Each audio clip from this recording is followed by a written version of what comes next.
అన్ని వర్గాలు కలిసి ఉండాలని చెప్పేసి కోరుకునే వ్యక్తి దేవా.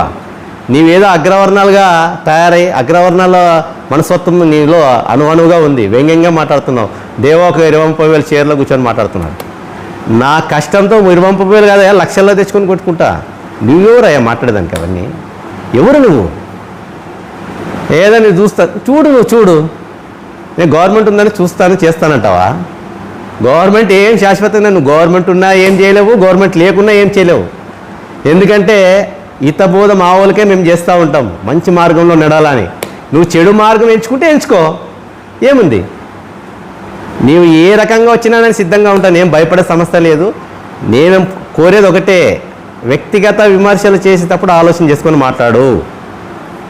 ఓసీగా నువ్వు ఒక అగ్రవర్ణాలుగా ఒక బీసీ సామాజిక వాల్మీకి సామాజిక వర్గాన్ని తీసే విధంగా మధుసూదన్ శర్మ మాట్లాడొద్దు. నువ్వు ఎంత బల్లగుద్ది చెప్పినా అబద్ధాలు నిజం కావు. ఏది ఏమైనా వాస్తవాలు మాట్లాడు. నీకు ఏం నిరూపించుకో, నాకు చెప్పాల్సిన అవసరం లేదు. రికార్డ్ తీసుకొని రా. దేవా ఎక్కడ ఎవరైనా రిజిస్టర్ చేసుకున్నాడో దేవా ఇంకోటి రికార్డ్ చేసి జర పబ్లిక్ ముందు పెట్టు.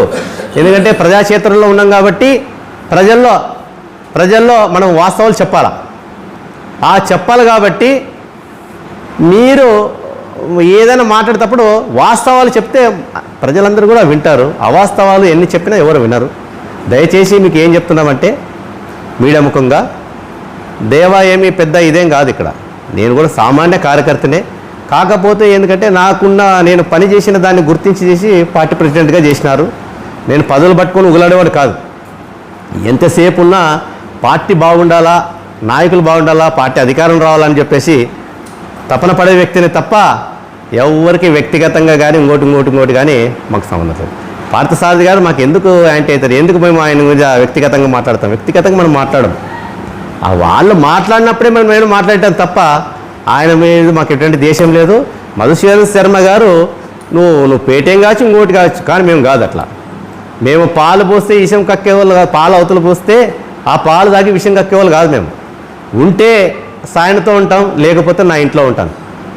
రాజకీయం చేస్తే సాయనతోనే, లేకపోతే నా ఇంట్లో ఉంటాను. భీమిరెడ్డి ఫ్యామిలీ విడిచి ఎక్కడికి పోయేది ఉండదు. ఆయన పదవి ఉన్నా సరే పదవి లేకున్నా సరే. ఎందుకంటే మీడియా ముఖంగా ప్రజలందరూ కూడా చూడాలి, వాస్తవం తెలియాలా. వాస్తవం తెలుకున్నట్లు అవాస్తవాల్ని పదే వాస్తవాలుగా చిత్రీకరణ చేయడం అనేది తగదు. ఏది ఉన్నా వాస్తవాలు మాట్లాడండి, వాస్తవాలు చెప్పండి. మేము ఎందుకంటే ప్రజాక్షేత్రంలో ఉన్నాం కాబట్టి మా మీద కొన్ని బాధ్యతలు ఉంటాయి. మాకు వార్డులో ఎక్కడ నిలబడి ఒక 10 ఓట్లు వస్తాయి నీకు నిలబడినారా అంటే, ఎక్కడో ఊరిడిసి వచ్చినోడు నువ్వు బతికేకి వచ్చినాడు, ఒక 400-500 కోట్లు బతికేకి నువ్వే గెలవలేంది. ఈ లోకల్గా మనం గెలవలేమా? ఆ వార్డులో అందరూ కూడా ఆయా కౌన్సిలర్లు ముందుకే చెప్పింటారు కాబట్టి ఎవరిని డిస్టర్బ్ చేయకూడదని వచ్చేసి సీనియర్లకు అవకాశం ఇవ్వాలి కాబట్టి ఉంటారు. సాయిత సార్ అంటే వార్డులో నిలబడంటే నిలబడతాము. మేమేం మాట్లాడినాం? మాకు కౌన్సిలర్లు వద్దన్నా నామినేటెడ్ పోస్ట్ అడిగినాము, నెక్స్ట్ గవర్నమెంట్ ఇస్తామని చెప్పినాడు వాల్మీకి కార్పొరేషన్ చైర్మన్. ఒకవేళ కౌన్సిలర్ ఆయన నిలబడంటే నిలబడతాము. నువ్వు అంతేగాని ఎక్కడో బతికినీకి వచ్చినాడు నీలాంటి వానికే జనాలు ఓట్లు వేస్తున్నారంటే, లోకల్గా అన్ని విధాలుగా కష్టాలు నష్టాలు భరించి వాళ్ళకి అండగా నిలబడే వాళ్ళకి పబ్లిక్ మాకు ఓట్లేరా? నువ్వేమన్నా దేవుడివే? దేవుని మాన్యాల్లో మింగిన ఓడే నీవేమయ్యా మాకు ఇతుకు చెప్పేది? పవిత్రమైన బ్రాహ్మణ దాంట్లో పుట్టినంటూ అంటున్నావు. నువ్వు బ్రాహ్మణేమో మాకు తెలియదు, కానీ మందు అమ్ముతున్నావు, మటన్ ముక్కలు అమ్ముతున్నావు, తీర్థం పోయాల్సిన చేత్తోనే మందు పోస్తున్నావు, ప్రసాదం పెట్టాల్సిన చేత్తోనే మటన్ ముక్కలు పెడుతున్నావు. నీలాంటి వాళ్ళతో కూడా నీతులు చెప్పించుకునే కర్మ మాకు పట్టలేదు. ఏది ఏమైనా సరే దేవా అవస్థావాలు చేస్తే నిరూపించండి, పెట్టండి, ఏమి ఇబ్బంది ఏం లే. ప్రజాక్షేత్రంలో ప్రజలకు అన్ని కూడా మేము చెప్పాలి కాబట్టి మేము మీకు కూడా అదే సూచనలు ఇస్తున్నాం. అలాగని మీరు ఏమి పిల్లి బెదిరింపులు, పిల్లి గాంటిస్తే ఎవడు భయపడలేరు. ఇక్కడ ఏమైనా సరే మా వాళ్ళకి మేమే ఇతుకు చెప్తూ ఉంటాం. మా సోదరుడు మా తాయన్న ఆవేశం లేదని మాట్లాడు మావోడే కాబట్టి ఆ పాపం మిడిమిడి జ్ఞానంతో వాళ్ళు మాట్లాడుతూ ఉంటారు. మాకు వ్యక్తిగతంగా పార్థసారథి ఎక్కడ కూడా ఆయన మీద మాకు ద్వేషం లేదు. ఆదోని ప్రజలు డెవలప్మెంట్ కోరుకుంటున్నారు, ఆయన డెవలప్మెంట్ చేయాలని మేము డిమాండ్ చేస్తున్నాం తప్ప ఆయన్ని పర్సనల్గా మనం మాట్లాడాల్సిన అవసరం లేదు. పర్సనల్ మాకేం అవసరం ఉంది? రాజకీయంగా ఆదోని డెవలప్మెంట్ చేయండి, సారథి కన్నా డెవలప్ చేయండి అని ప్రస్తావన చేసినాం తప్ప పార్థసారథిని పర్సనల్గా మనం మాట్లాడే అవసరం లేదు. మాకేం అవసరం ఉంది? నీవైనా సరే పర్సనల్ నీవే మాట్లాడినావు మధుసూదన్ శర్మ, నువ్వు పర్సనల్గా నిరూపణ చేయాలా. మరి ఏదో కేసు తోలుతున్నావు తోలు, ఆ సీఏ గారితో మాట్లాడు, వాళ్ళ అమ్మ వస్తుంది. ఇప్పుడు ఆడపిల్లని ఎక్కడ సంసారం చేసుకునే పిల్లల్ని మళ్ళీ ఫీల్డ్లో తీసుకొచ్చినావు కాబట్టి వాళ్ళ అమ్మ వస్తుంది. మళ్ళీ వాళ్ళు పరువు నష్టం చేస్తున్నప్పుడు అప్పుడు నీకు అర్థమవుతుంది, నీ మీద వాళ్ళు కేసు పెట్టినప్పుడు అర్థమవుతుంది. ఎందుకంటే అప్పటికే వాళ్ళు చెప్పేసినారు, దానికి అక్కడ క్లోజ్ అయింది. మళ్ళీ నువ్వు వెతుకుతూ ఉన్నావు, మళ్ళీ దాన్ని తీస్తూ ఉన్నావు, మాట్లాడుతున్నావు అంటున్నావు. సరే పెట్టు, మంచిదే, వాళ్ళు వస్తారు, వాళ్ళు ఏదైనా నష్టపరాన్ని పెట్టావు నువ్వు పెడుతూ కానీ. ఎందుకంటే ఆత్మాభిమానంతో ఆడపిల్లలు కాపురాలు చేసుకునే వాళ్ళు చిచ్చు పెట్టే విధంగా మాట్లాడుతున్నావు కాబట్టి ఆ విషయం మనం మాట్లాడకూడదు. అయినా నువ్వు మాట్లాడుతున్నావు. నువ్వు మాట్లాడింది 100% తప్పది. వాళ్ళ త్వరలోనే నువ్వు ఏం చేస్తావు, వాళ్ళ అమ్మ రెడీ వస్తుంది మాట్లాడుతుంది. ప్రజలందరూ కూడా గతంలో చెప్పినారు, మళ్ళీ కూడా నీ మీద వాళ్ళ పర్సనల్గా కేసు కూడా పెట్టేదానికి వాళ్ళు ప్రయత్నం చేస్తారు. ఎందుకంటే ఒక విషయాన్ని వాళ్ళు అంతకుముందే క్లియర్గా ఇచ్చినారు ఆదోని ప్రజలందరూ కూడా. మళ్ళీ నువ్వు వాళ్ళ అమ్మ మాట్లాడేది పక్కకు పెట్టేసి ఆ పాప మాట్లాడేది మాత్రం మీడియాలో చూపిస్తున్నావు. ఒక ఆడపిల్లని మళ్ళీ మీడియా ముందు తీసుకొచ్చి ఇలా మాట్లాడడం అనేది సరైనది కాదు. ఇది వ్యక్తిగతంగా నీ మీద వాళ్ళు డ్యామేజ్ చేస్తారు. దానికి నువ్వు లీగల్గా సిద్ధంగా ఉండు. ఎందుకంటే దేవాది తప్పు చేస్తే తప్పని చెప్పు, ఏం తప్పేంలే. అబద్ధాలు నిజం చేసే విధంగా 5 ఎకరాలు ఎక్కడ చూపించు, పేదలకన్నా ప్రస్తుతం. ఏదో గ్రీన్ లండన్ రాళ్ళు కొట్టారు, కలర్ కొట్టి తెలుసుకోనన్నా మాట్లాడు. ఏం లేవు ఇమిడి జ్ఞానంతో మాట్లాడి ఏదో నువ్వు ఓ బ్రాహ్మణుని అని చెప్తే జనాలు నమ్ముతారు అనుకుంటున్నావా? నువ్వు ఎప్పుడైతే వైన్ షాపులు మందు మటన్ అమ్ముతున్నావో నీ బ్రాహ్మణం అప్పుడే పోయింది. ఇవన్నీ నువ్వు ఎన్ని మాట్లాడినా ఈ గురువింద అంటున్నావు కదా, ఆ గురువింద అంతా నీకే వర్తిస్తుంది. ఏదేమైనా ప్రజాస్వామ్యబద్ధంగా రా. వ్యక్తిగతంగా దూషణాలు పోతే నీ కర్మాన్ని ఎవడు ఆపలేడు, విధిని ఎవడు ఆపుతారు. ఏది జరిగేదంటే అది జరుగుతుంది. అన్నిటికీ సిద్ధమే, ఏం చేసినా నేను అన్నింటికి రెడీ. నువ్వు ఏం నిరూపిస్తావు నిరూపించు. ఎందుకంటే మీడియా ద్వారా ప్రజలందరూ కూడా ఈ విషయం తెలియాలనే ఉద్దేశంతో ఈరోజు ప్రెస్ మీట్ పెట్టడం జరిగింది. కావున మీరు ఏమున్నా వాస్తవాలతో రండి ముందుకు, అంతగా సిద్ధంగా ఉంటానని మీడియా ముఖంగా తెలుపుతూ ఇక్కడ వచ్చినటువంటి మీడియా మిత్రులకు, పత్రికా సోదరులకు అందరికీ పేరు నమస్కారాలు. నిన్న మళ్ళా బీజేపీ సంబంధించిన కొంతమంది మధుసూదన్ శర్మ గారు, మా సోదరుడు, మా సామాజిక వర్గానికి చెందిన తాయన్న వీడియో పెట్టేసి మాట్లాడడం జరిగింది సోషల్ మాధ్యమంలో. అంటే దేవా ఇన్ని ఆస్తులు ఎలా సంపాదించినాడు, మరి దేవా గతంలో ఎక్కడో లండన్ లేసి 5 ఎకరాల భూమి కబ్జా చేసినాడు. తర్వాత బైపాస్లో ఏదో ఒక కాపురం పెట్టినాడు. బైపాస్లో నా ఇల్లు ఉంది, ఆ ఇల్లు అమ్మేదానికి నేను గతంలో మధుసూదన్ శర్మని తీసుకుపోయినాం. ఆ ఇంట్లో మా అక్క కొడుకులే ఉన్నారు వాళ్ళు బాడీకి. తర్వాత అమ్మకాల్లో భాగంగా ఆయన తీసుకుపోయినాను. అప్పుడు డబ్బులు నాకు అవసరం ఉండి, స్వామి ఏమైనా తీసుకుంటారా అంటే సరేలే చూస్తామని చెప్పి ఏదో బాగలేదని చెప్పేసి వెళ్ళిపోయినాడు. తర్వాత ఆ ఇల్లు మా అక్క కొడుకులకే అమ్మేసినాం, వాళ్ళే ఉన్నారు ప్రస్తుతానికి. తర్వాత ఈ స్వామి చెప్పేది ఏంటంటే, నీ ఒక మొక్క, చిన్న మొక్క, నిన్ను పెంచి పోషించిన వాళ్ళ మీదే అది గుర్తు చేసుకో, గతంలో నీ పరిస్థితి ఏంటి, నువ్వేంటి అన్న. దాదాపు 95 అంటే చిన్నప్పటి నుంచి నేను తెలుగుదేశంలో ఉండేవాడిని. 2004లో అప్పుడు కొత్త వ్యక్తి అయినటువంటి గుడిసె కృష్ణమ్మ గారిని టికెట్ అనౌన్స్మెంట్ చేయడం జరిగింది. అంటే అక్కడ మీనాక్షి నాయుడికి చంద్రబాబు నాయుడు గారికి ఏం జరిగిందో మాకు తెలియదు. కానీ అప్పుడు మీనాక్షి నాయుడు గారికి బాగా సత్సంబంధాలతో ఉండడం వాస్తవం. ఇది ముందుగా చిన్న వయసు, మాకు అంత రాజకీయ అవగాహన లేదు. అప్పటికే టౌన్ జనరల్ సెక్రటరీ నేను, అంటే వార్డు స్థాయి నుంచి పై వరకు ఎదిగినాం. తర్వాత ఏమైంది, ఆయన పక్కన పెట్టడం జరిగింది. మేము ఏదైనా పార్టీలో పని చేస్తే అంకిత భావంతో చేస్తాం, వ్యక్తులతో కాదు. అలాగే నేను ఆ పార్టీలో అలాగే కంటిన్యూ ఉన్నాం. అప్పుడు ఉన్నటువంటి తెలుగుదేశంలో ఉన్నటువంటి అందరూ కూడా మీనాక్షి నాయుడికి సీనియర్ అందరూ కూడా మీనాక్షి నాయుడు గారు సపోర్ట్ తీసుకొని ఆయన దగ్గరే ఉండడం జరిగింది. గుడిసె కృష్ణమ్మ గారికి వాళ్ళందరూ కూడా ఎవరు మద్దతు ఇవ్వలే. ఎలక్షన్స్ అయిపోయినాయి. ఆ ఎలక్షన్స్ ప్రజా తీర్పు ఆ రోజుల్లో ఉన్నటువంటి రాజశేఖర రెడ్డి గారి హవా మీద ఎవరు నిలబడలేకపోయినారు ఈ రాష్ట్రంలో. వాళ్ళు కూడా ఓడిపోవడం జరిగింది. తర్వాత గుడిసె కృష్ణమ్మ గారికి ఇన్ఛార్జ్ ఇవ్వడం జరిగింది. గుడిసె కృష్ణం గారు ఏం చేసినారు, ఇన్ఛార్జిగా ఉన్నారు, వాళ్ళు ఎదుర్కోలేకపోయినారు. ఎందుకంటే లోకల్గా ఉండే సమస్యను ఎదుర్కోలేకపోయినారు. నేను వీళ్ళు చెప్తా ఉన్నారు చిన్న ముక్క అని, నేను కాదయ్యా వాళ్ళు చిన్న ముక్క. ఎందుకంటే వాళ్ళకు కొత్త వ్యక్తులకి టికెట్ ఇచ్చినారు, వాళ్ళకి అన్నీ అయ్యి ధీటుగా మీనాక్షి నాయుడు వర్గానికి ధీటుగా సమాధానం చెప్తూ తెలుగుదేశం పార్టీకి అండగా ఆదరణలో నిలబడడం అంటే దేవనే. అప్పట్లో కృష్ణమ్మకు వాళ్ళకి ఇటు క్యాడర్ లేదు. అవన్నీ తెలుసుకోకున్నట్ల ఏదో వాళ్ళని అన్ని పెంచి పోషించడం కాదు, వాళ్ళకి నేను అండగా ఉన్నాను. కార్యకర్తలు వాళ్ళకి ఎవరు కూడా ఇక్కడ సపోర్ట్ లే, అది ముందు తెలుసుకో. పోయి నీకు వీలైతే ఆ గుడిసె కృష్ణమ్మ గారితో స్టేట్మెంట్ ఇప్పి తెలుస్తుంది, నేను చెప్తా గుడిసె కృష్ణమ్మకు. అంతేగాని తెలిసి మిడిమిడి జ్ఞానంతో ఎందుకు మాట్లాడుతున్నావు? మీరు ఒక అగ్రవర్ణం జీర్ణించుకోలేక దేవా ఒక చీరలో కూర్చొని ఇంట్లో ఓహో ఆహా చేలు తిప్పుతూ మాట్లాడుతున్నారని చెప్పేసి వ్యంగ్యంగా మాట్లాడడం జరిగింది. నేను ఒక వాల్మీకి, ఒక బీసీ సామాజిక వర్గానికి చెందిన వ్యక్తిని.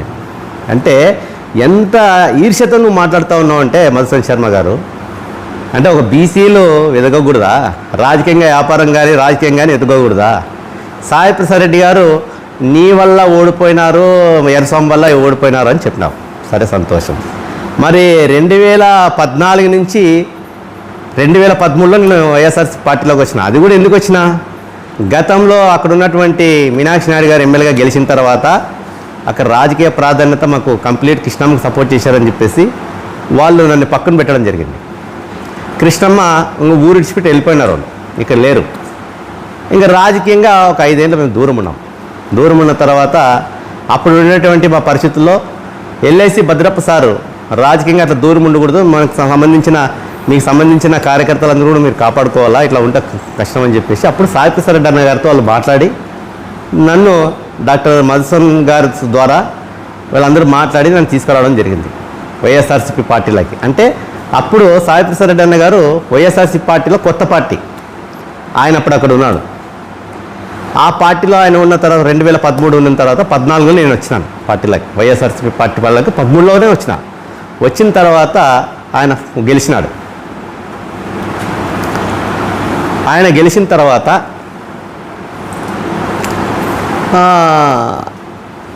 మళ్ళా యథావిధిగా నేను కార్యక్రమాలు స్టార్ట్ చేసినాను, పనిచేసినాను. ఎందుకంటే మధుసూదన్ శర్మ గారు ఒకటి చెప్పినారు, అక్కడ ఎంతోమందిని కాదని చెప్పేసి నీకు పార్టీ అధ్యక్షులుగా బాధ్యతలు అప్పు చెప్పినాడు సాయి ప్రసాద్ రెడ్డి గారు అని చెప్పినాం. మంచిదే, కరెక్టే. ఆ విషయంలో సాయి ప్రసాద్ రెడ్డి గారికి నేను సచ్చేంత వరకు, ఈ శరీరంలో ఊపిరినంత వరకు రుణపడి ఉంటా. ఎందుకంటే ఎంతోమందిని కాదని నాకు ఇచ్చినాడు. ఎందుకు ఇచ్చినాడు? నమ్మకంతో ఇచ్చినాడు. నమ్మక ద్రోహం నేను ఎక్కడ చేయలే. తర్వాత ఆయన గెలిచిన తర్వాత ఫస్ట్ టైం నేను వచ్చిన తర్వాత గెలిచినాడు. తర్వాత రెండోసారి మళ్ళీ ఎమ్మెల్యేగా గెలిచినాడు.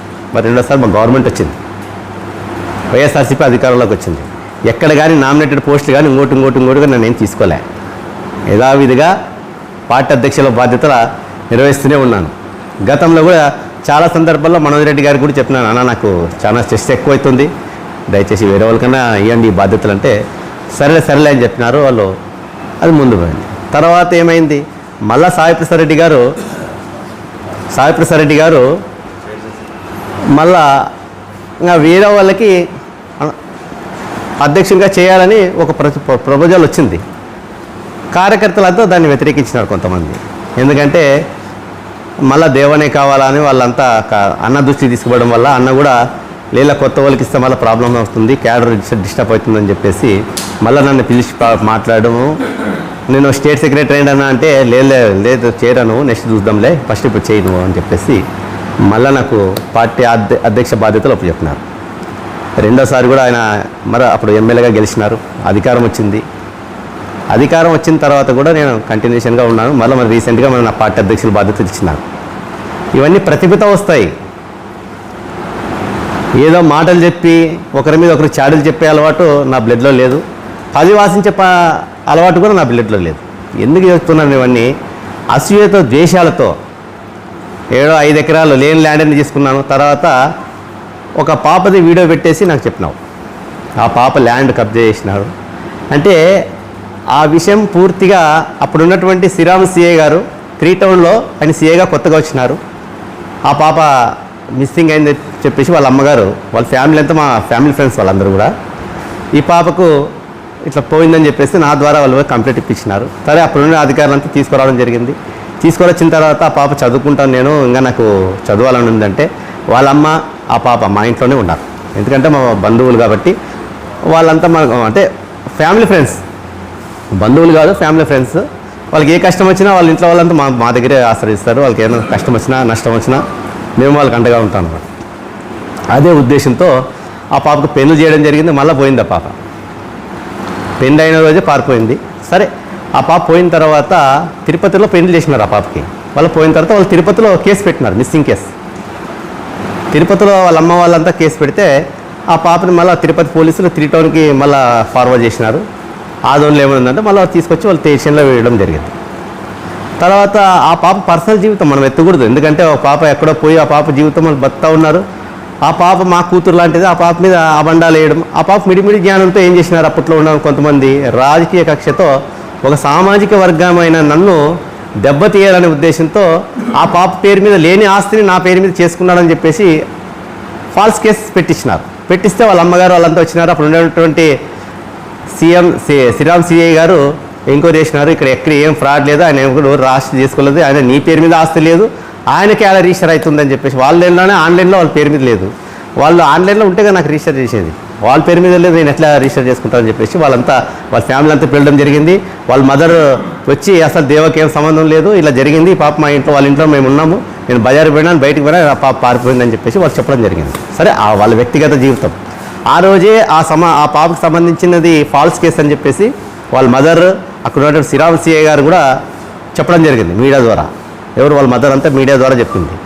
మీకు ఇంకా డౌట్ ఉంటే శ్రీరామ్ సిఐ సార్ ఉన్నారు, వాళ్ళు ఫోన్ చేసి కనుక్కోవచ్చు. ఆ పాప ఇప్పుడు కూడా శ్రీరామ్ సిఐ సార్తో పర్సనల్గా వాళ్ళు మాట్లాడుతూ ఉంటారు. ఏదైనా కష్టం వచ్చినా నష్టం వచ్చినా మీరు శ్రీరామ్ సిఐ సార్ కూడా అడగచ్చు. ఎక్కడ ఫాల్స్ ఒక ఆ పాప చెప్పిన వీడియో మాత్రమే గతంలో చూపిస్తున్నారు తప్ప వాళ్ళ మదర్ స్టేట్మెంట్ ఇచ్చింది మీరు ఎక్కడ చూపించడంలా. ఎందుకంటే దేవకి ఏదో టొంగ వేయాలా బ్రేక్ వేయాలని మీరేమి సాధ్యం కాదు. అసలు మధుసూదన్ శర్మ అనే వ్యక్తి ఏ ఊరు నీది, ఆదోనికి ఎలా వచ్చావు, ఎక్కడో నంద్యాల ఆళ్ళగడ్డ ఆ సైడ్ ఉన్నావు నీవు. ఇక్కడ 400-500 రూపాయలకు జీతానికి ఆర్ఆర్ లేబర్ కాలనీలో ఒక గుడిలో వినాయకుని గుడిలో పూజారిగా చేరావు. పూజారిగా చేరిన తర్వాత అక్కడ ఉన్నటువంటి మా వైఎస్ఆర్సీపీ కార్యకర్తలందరూ కూడా పూజారి మంచివాడు అని చెప్పేసి సాయిప్రసాద్ రెడ్డి చెప్తే ఇవాళ ఇంట్లో పూజకు కూడా వాళ్ళు మన కార్యకర్తల ద్వారా నిన్ను పిలుచుకోవడం జరిగింది.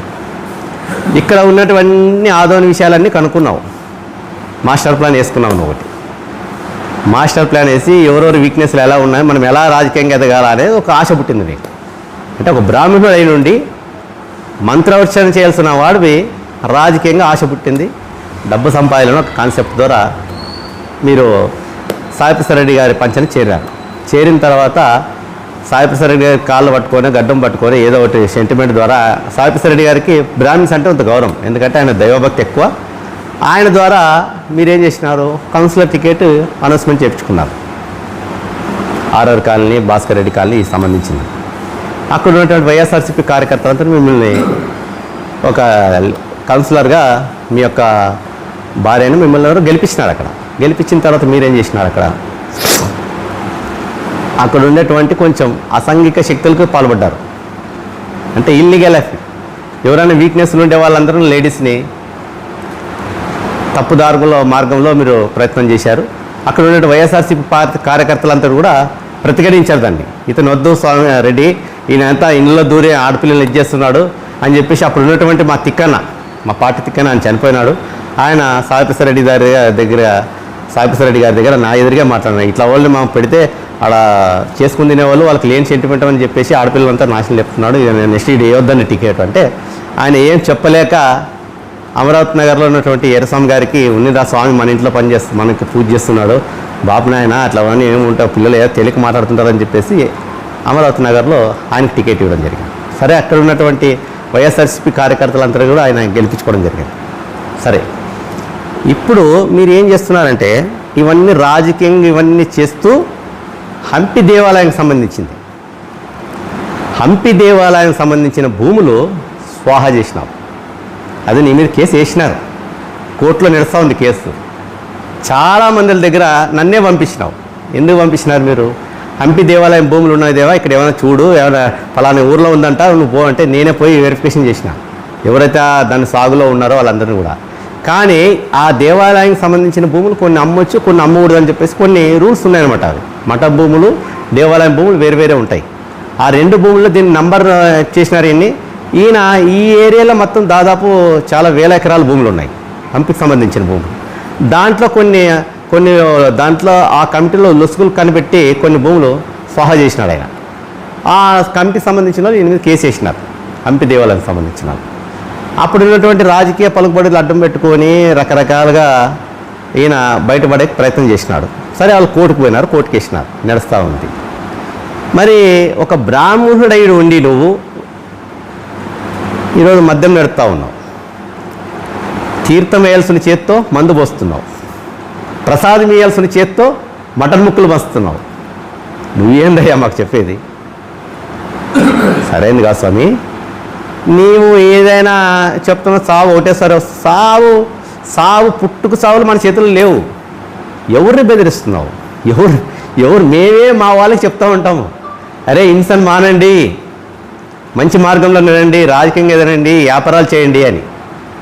నేను గతంలో చెప్పారు, భీమస్లో నేను చేసేవాడిని, అక్కడి నుంచి రాజకీయంగా నాకు సరిపోక బయటకు వచ్చి రియల్ ఎస్టేట్ వ్యాపారం చేసి సంపాదించినాం. ఐటీ అడగడానికి నువ్వు ఎవరయ్యా? నువ్వేమైనా నాకు ఆస్తులు ఇచ్చినావా? ఇంకోటే ఏమైనా ఐటీ అధికారియా? ఐటీ కడతా ఉన్నాను నేను. ఏమి ఈరోజు బిల్డింగ్లు ఎలా వచ్చినాయంటే కష్టపడితే వస్తాయి. సోమరిపేటలో ఒకరు ముంచితే రావు, ఒకరు ముంచాలని ఆలోచన పెట్టుకొని ఇంకోటి రావు. కష్టపడి బతుకు, రియల్ ఎస్టేట్లో బతుకు. నీలాగా భూములతో దేవాలయం భూములు నేను స్వాహ చేయలే, నా మీద కోర్టుకు వేయలే. ఎక్కడైనా ఒక ఫాల్స్ కేసు తీసుకురా, అన్ని ఫాల్స్ కేసులే. మీరు ఏం చెప్పేవన్నీ ఫాల్స్ న్యూస్లే. జెన్యూన్గా పలానా ప్రాపర్టీ ఇట్లా తీసుకున్నాడని చెప్పేసి తీసుకుంటారా, అంతేగాని బల్ల గుద్ది చెప్తున్నాడు ఆయన. బల్ల ఇట్లా గుద్ది 5 ఎకరాలు ఏడా లండన్లో బాతి దేవా వేసుకున్నాడని గురువింద గురించి చెప్తాడు. ఆ గురువింద నీకే వర్తిస్తుంది, నాకు కాదు. తర్వాత ఇంకొకటి, మా సోదరుడు, మా కమ్యూనిటీకి చెందిన మా తాయన్న పాపం వ్యాపారం పెట్టుకున్నాడంట. అదేదో గోడని అద్దెకి తీసుకున్నాడు, ఆ డిగర్ గేట్ ఏదో.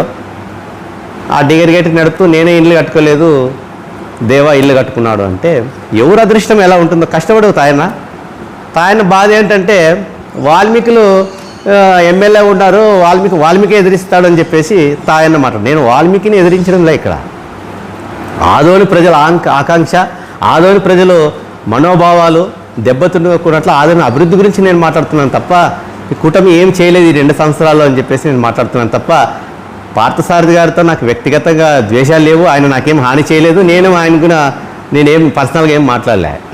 ఏదైనా ఆధునిక అభివృద్ధి గురించి మేము మాట్లాడటం తప్ప ఈ కుటుంబం వచ్చిన ఈ 2 సంవత్సరాల్లో ఆధునిక అభివృద్ధి ఏం జరిగిందో చెప్ప అది మాట్లాడడం తప్ప పార్థసారథి అంటే నాకేమీ ఆయన మీద ద్వేషం లేదు. మంచిగా మా వాళ్ళు ఎదిగినారు, ఇంకా ఎదగాలని చెప్తాం. ఈరోజు వాల్మీకులకు మా సోదరుడు తాయని చెప్తా ఉన్నాడు.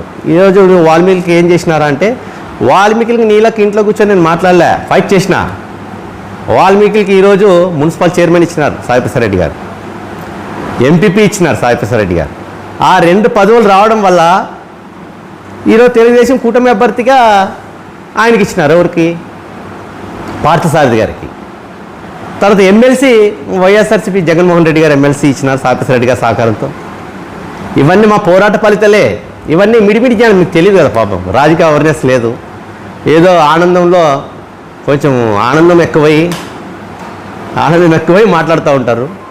ఇక్కడ రాజకీయాల్లో కుల వ్యవస్థ కాదు కావాల్సింది, అన్ని వర్గాల మనోభావాలు తీసుకొని మనం మాట్లాడాలా. మరి మీరు రకరకాలుగా అది చేస్తాం ఇది చేస్తాం, ఎలా సంపాదించినాడు, కష్టపడింది ఏది రాదు. కష్టపడండి మీరు కూడా ఆర్థికంగా ఎదగాలని నేను చెప్తా ఉంటాను. మన వాళ్ళు ఎంతసేపున్నా ఒకరు బెదిరియాలా, ఇంకోటి అది బెదిరించేది పక్కకు పెట్టండి. ఈ రోజులు బెదిరించే రోజులు కాదు. సామాజికంగా ఆర్థికంగా అన్ని రకాలుగా ముందుంటే మామూలుగానే వాల్మీకులు అంటే ఒక రకమైన చూపు ఉంది సొసైటీలో. అన్నిటికీ వాల్మీకులు కావాలా, తీరా పదవులు వచ్చేసరికి వాల్మీకులు పక్కకు పెడతారు. ఇవన్నీ తెలుసుకొని మాట్లాడండి. ఎందుకంటే మన తాయన సోదరుడు చెప్తాడు, దేవా సాయిప్రసాద్ రెడ్డి గారు దేవాన్ని చూడండి 2 కోట్లు ఎలా సంపాదించినాడు. ఎవరు నాకు సాయం చేసినారా? ఎవరు ఇచ్చినారా నాకు డబ్బు? ఈ రోజు వరకు ఏ లీడర్తో చేయి చాపలే నేను. నా కష్టాన్ని నమ్ముకున్నాను, నా కష్టంతో బతుకుతున్నా. ఇంకా నావే కొన్ని ఆస్తులు రిజిస్టర్ చేసుకున్నారు, ఇంకా డబ్బులు ఇవ్వలే కొంతమంది. అది త్వరలో చెప్తా, అడుగుతా ఉన్నాం, మాట్లాడుతున్నాము, అది కూడా చెప్తా. ఎక్కడ కూడా చేయి చాపలే నేను. నీతిగా నిజాయితీగా బతుకున్నాను తప్ప ఎవరితో కూడా చేయి చాపి ఈ కాలు మొక్కి ఇట్లా పరిస్థితి చేయను. ఎందుకంటే కష్టంతో బతుకుతున్నా. ఎందుకంటే రాజకీయంగా ఈరోజు నన్ను తెలుగుదేశం పార్టీ గుర్తించలే, సాయి ప్రసాద్ రెడ్డి గారు గుర్తించారు. కష్టపడి తత్వం ఉంది పిల్లోనికి. నువ్వు నన్ను అడిగినా అన్నా ఇది పెద్ద పదవి నాకు వద్దనా అని. యూత్ ప్రెసిడెంట్ అడిగిన గతంలో అవసరం వద్దప్ప నేను ఉండదు, నీకు నువ్వు పని చేసుకుంటూ పో అని చెప్పేసి ఆయన అన్ని విధాలుగా రాజకీయంగా నాకు అండగా ఉన్నాడు. ఈరోజు నన్ను ప్రోత్సహించడం ముందు తీసుకొచ్చినాడు. మీరు సాయి ప్రసాద్ రెడ్డి గారు ఓడిపోవడానికి దేవ కారణము, ఎర్రస్వామి కారణమని ఈ మధుసూదన్ శర్మ అంటాడు. మా తాయన్న మాట్లాడతాడు. ఆయన ఓడిపోవడానికి రాష్ట్రమంతా దాదాపు 164 నియోజకవర్గాల్లో మాకు ఏమైనా సంబంధాలు ఉన్నాయా? ఏమంత పెద్ద చేసినాం? ఏమైనా ఈడ పెద్ద భూ కబ్జాలు ఏమైనా చేసినామా? ఇంకోటి ఏమైనా చేసినామా? రాజకీయంగా ఆర్థికంగా నేను ఎవరిని కూడా అడగను. ఎందుకంటే మా గవర్నమెంట్లో కూడా నాకు ఒక్క నామినేటెడ్ పోస్ట్ కూడా రాలే. ఎందుకు రాలే? నాకన్నా సీనియర్లు ఉంటారు, వాళ్ళకి ఇచ్చింటారు అవకాశం. ఎక్కడైనా పదవుల కోసం మార్చపడలే. ఏదో నాకు నీకు అయ్యా 8 సెంట్లు అన్యాయం జరిగేదని చెప్పేసి నీకు పాలు పోసినటువంటి వాళ్ళ మీద విషయం కక్కుతున్నాడు మధుసూదన్ శర్మ గారు. నువ్వు అనుకున్న ల్యాండ్లో నాకు కూడా 10 సెంట్లు ఉంది, కాకపోతే దాని రికార్డు ప్రకారంగా పోవాలా. మరి నీదేదో వ్యక్తిగతంగా విషయం పెంచుకొని సాయన్న ఫ్యామిలీ మీద విషయం పెంచుకొని విషయం చెబుతున్నావు, అది నీ కర్మ, మనం మేము చేయలేము. ఎందుకంటే ఆర్థికంగా నువ్వు బలంగా ఈరోజు ఉన్నావంటే వాళ్ళ చలవనే. నువ్వు మరి ఈరోజు దేవా ఎక్కడ అధికారం ఉంటే అక్కడ పోయినాడని చెప్పినాడు. నేను 2013లో సాయి ప్రసాద్ రెడ్డి దగ్గరికి వచ్చినాను. అప్పుడు ఆయన ఎమ్మెల్యే కాదు, వైఎస్ఆర్సీపీ పార్టీ కొత్త పార్టీ. ఆయన గెలిచినాను. అప్పుడు ఆయన గెలిచినాడు 2014లో ఆయన మళ్ళీ గెలిచినాడు. తర్వాత 2019లో మళ్ళీ గెలిచినాడు. మళ్ళీ గెలిచినప్పుడు మా పేర్లు మాట్లాడరు ఎవరు కూడా. ఓడిపోతే మాత్రం దేవా చేసినాడు, గెలిస్తే మాత్రం దేవాలే. తెలుసుకొని మాట్లాడారు. నా పేరు బి దేవా, వైఎస్ఆర్సీపీ ఆదరణ పార్టీ పట్టణ అధ్యక్షులు.